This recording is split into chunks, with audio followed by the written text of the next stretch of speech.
Hi guys, it's reaction time. We've got Joe Holmes and the Deadfall.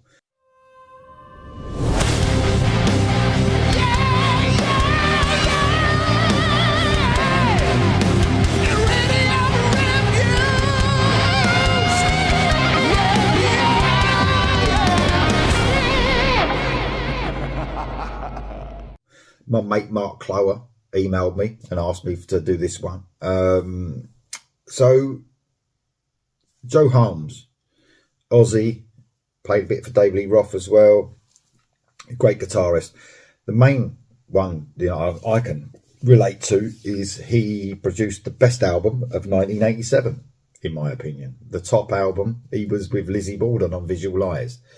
So I mean, that album is just absolutely fantastic. Like I said, my favourite album of that year.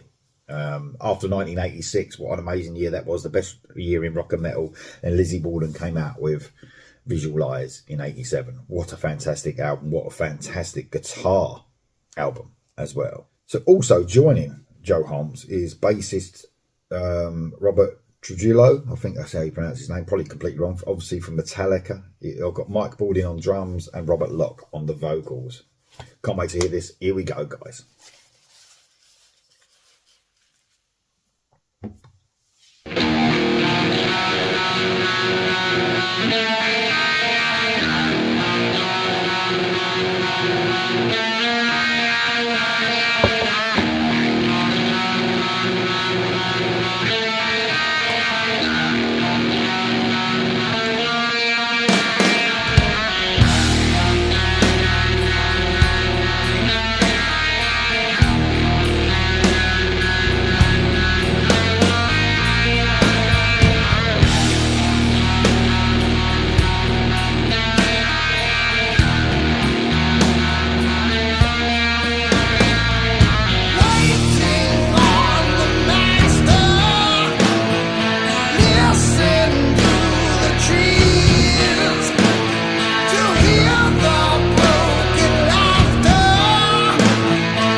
A long song, by the way, 7 minutes long, just over 7 minutes. We're 3 minutes in, but I didn't want to cut off the guitar side. I wanted to stop it before then to have a little talk about it. Yeah, man, I mean, no wonder. This is Mark Clower, Mark, anyone who watches Mark when he does the Iridiot stuff with us, and know that he's a massive Sabbath fan. I think Sabbath are his favourite band, especially probably not the years. Usually, when people talk about their favourite Sabbath era, Ozzy, obviously, and probably Dio second, and then you get odd people that like the other eras, or that's their favourite era. They like all of them, maybe, but that certain singers, they like their era.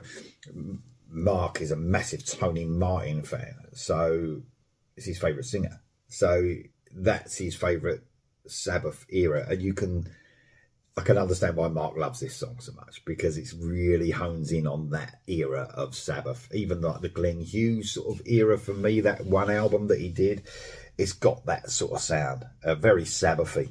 Oh man, very, very Sabbathy. Sort of this is almost about, all of it is really about the atmosphere and the build up of this song, and it feels like something's coming, something more, and I'm not saying it's a Sabbath copy, but it's got those sort of doomy elements, obviously. The atmosphere that's building up, the sort of slower start, long, epic sort of song. Great vocals by Robert Locke. It almost gives me a bit of a Glenn Hughes feel for me. That sort of, you've got a real tone to his voice that sort of sounds familiar. Great vocals by him. Of course, you got Robert Trujillo from Metallica. He's all over this very bassy song, which is good because it's got those doomy sort of feels. You want a lot of bass there, so it's a great sounding song as well. Joe Holmes actually produced it with Rick Mouser, and Rick Mouser has recorded and mixed it. So yeah, very cool song. It's almost got like a classic sort of production to it, mixed to it. Very more sort of back to basics, which I love. There's nothing wrong with that. Some of the production now I can't stand, but this sounds very cool and very classic sounding. Here we go for the rest. I can't wait to hear him really let loose on the guitar. Love his guitar playing. Here we go, guys.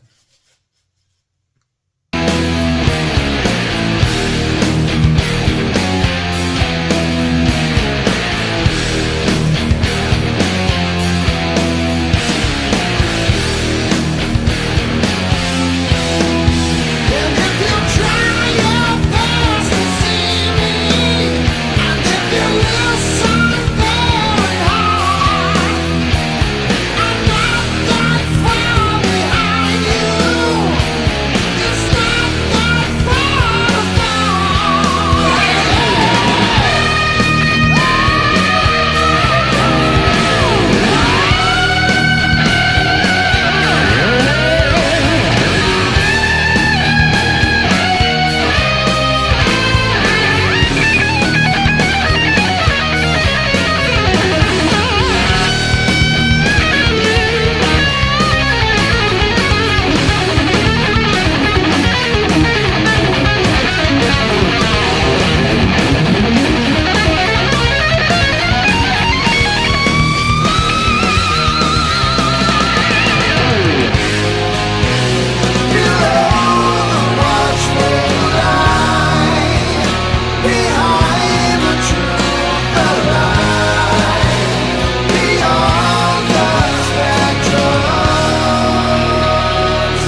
Fantastic, man. I mean, that was all about the guitar. That second part was just, it was basically the guitar solo. I'll tell you, but he's got a really cool tone to his guitar as well. He's always got this, like, when he, especially when he has like no hardly any effect on it, when he goes into those, you can really hear those notes like being grinded out on the guitar. My favourite, really cool part of that, I love the end part actually. When, I mean, isn't when he went into that, almost it almost reminded me of his work with Lizzie Borden. When it almost reminded me of Visualize, the actual song, a little bit. No wonder that, you know, people like David Lee Roth, Ozzy, and Lizzie Borden wanted him playing with them.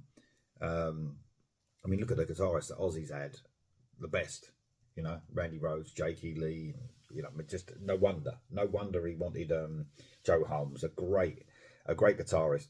That was a brilliant song. That was a brilliant song. 7 minutes and 14 seconds of doom, performed brilliantly. Absolutely fantastic. Guys, let me know what you think of that in the comments below, and I'll see you soon.